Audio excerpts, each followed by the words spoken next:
Hey guys, today we learn how to change the screensavers in Windows environment. So let's head over to settings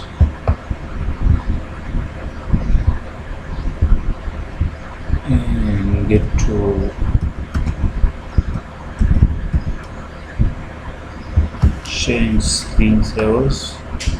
So as we can see, currently there is none selected. We can select from the below fields, and also we can use the spread time, that how much time it's required to be resume the display on the login screen, or if the system is logged.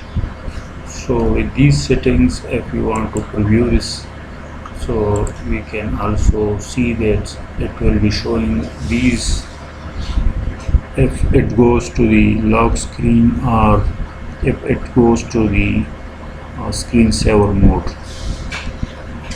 So I hope you have learned how to create new updates and screensaver in Windows 11.